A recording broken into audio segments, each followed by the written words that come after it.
stopping it. It's starting it. You be confusing.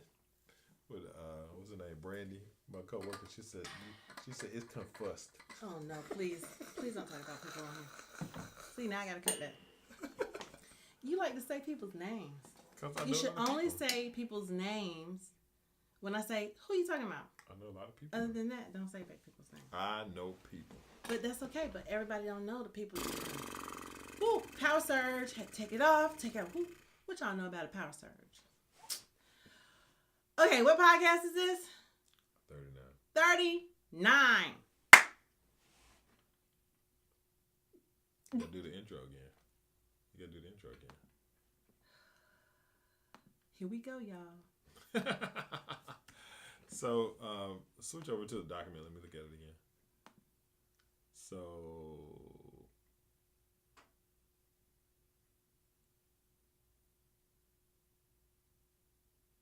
Do. Tracy, come on, babe. I'm trying to. What? I'm getting on your nerves? That's a new one. You ready? No? You don't look ready. Okay, I'm ready. Come on, Heath. Come on. You ready? Mm-hmm. You don't look ready. I'm ready. You don't look ready. That's okay. Understanding origins and beliefs. This is the Joyfully Married After Podcast, episode 39. I haven't pushed the button yet. I'm sorry. Woosah. Understanding origins and belief. We're talking about self-awareness again, y'all. This is the Joyfully Married After Podcast, episode 39. Okay. Very good, baby. Thank you.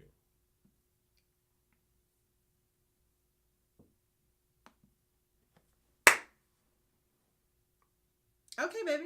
So we're still on self-awareness. Thank you for joining us again. Part 2. We'll be discussing self-awareness all this month. Marriage intelligence. And the next part, we talked about triggers last week. Triggers. This week, we want to talk about the gift of self-awareness to your spouse. Isn't that what you call it, a gift? I would call it a gift. I think that if your spouse understands themselves and they have the ability to articulate and understand what it is that makes them go and makes them tick. Or makes them stop. Or makes them cease. You have to appreciate that. Yeah. Because now you have a clear blueprint of what to do, what not to do, how to handle various situations. And so that certainly is a gift that I think that I have with you. Oh, most definitely.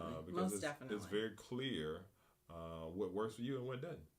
I mean, I really have to think back. Yeah, he does. He has got that down. Yep. I think what is most important about self-awareness is you might not have money. Mm-hmm. You might not have a really great source of income. Mm-hmm.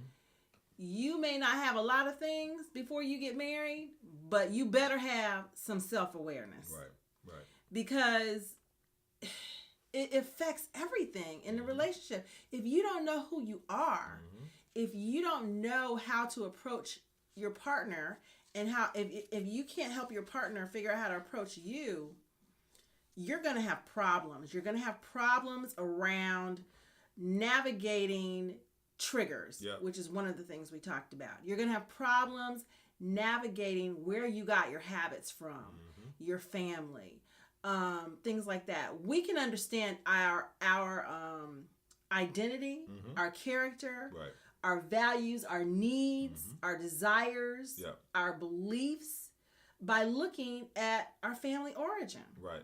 And that is a function of self-awareness. It is. It is, yeah. We learn how to be in our relationships by looking at the relationships we were in.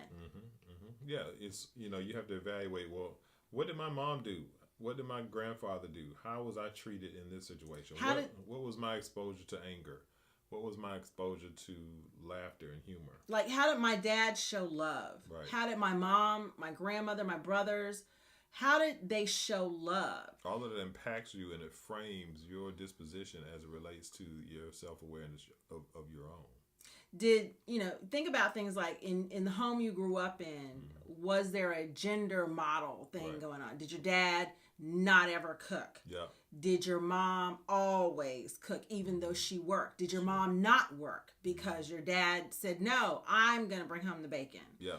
Did only one person do the grocery shopping? Only, were there distinct gender roles in your family?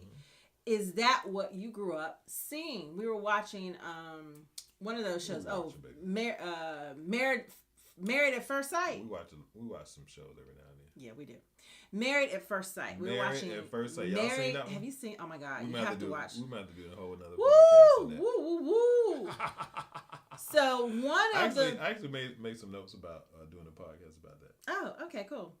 One of the participants is marrying this dude at first sight, and they're sitting down at their honeymoon, and they start talking about gender roles.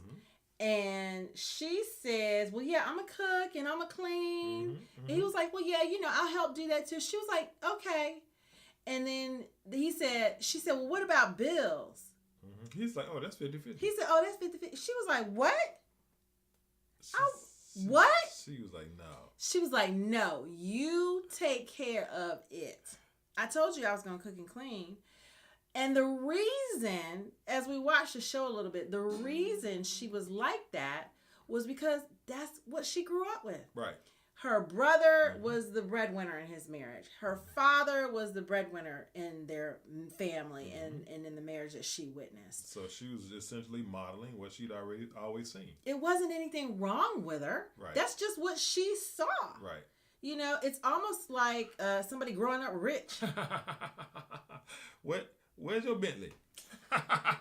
No, just how they handle money and right, not the understanding of how to handle it without spending all of it. Right. Because it's not unlimited, Heath. It's not unlimited.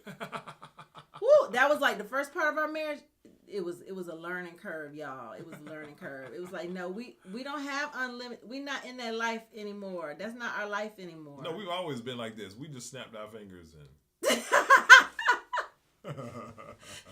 but we did have an understanding of who we were. Yeah, we did. And what I want to continue to say about this young lady in the show is that as she went on, she understood that, oh, I am a little weird. That's a little weird. Yeah, or and spoiled. we kept saying she was spoiled. A little spoiled, and she got it. Right? She got it. She became self-aware. Right. She was like, oh, snap. Right, she was. I guess I am. Okay, I need to make this adjustment because I'm trying to be married. Right. And I'm trying to stay married. Key point. She's trying to be in the marriage. Right. So she was like, I value this. I value this man that I found. I value the sanctity of marriage. I value our lives together. And so she was wrestling with her disposition and her paradigm to what she had experienced in her life, and trying to reconcile that with how her life was going to look with this man that she just met. And the key is how we're going to end this is you have to relinquish that. You have to let that go. Right. You have to let go of habits and behaviors and thought processes that are just there because that's how you saw it when you grew up. Right. That might not fit into your partner's idea of their marriage. Right. So you may have to adjust it, and that takes self-awareness, right, Heath? Exactly right. So it doesn't have to be what it has always been. Right. Right. And so in other words, if it's been this way and if it's been that way, if that is not a fit for what you're doing, then you have to make that work. Right. So thank you so much for listening to part 2 of self-awareness. We're going to talk about our issues. We're going to get personal. We're going to talk about how we deploy self-awareness in our marriage, how we keep it smooth, because I just think we need to be open and honest about, where we're talking about it. Okay, let's be about it. Let's talk about our self-awareness and our issues around that. It was a process, y'all. So stay tuned for next week's version of Joyfully Married After, and we'll catch you on the other side. Thank you. Peace.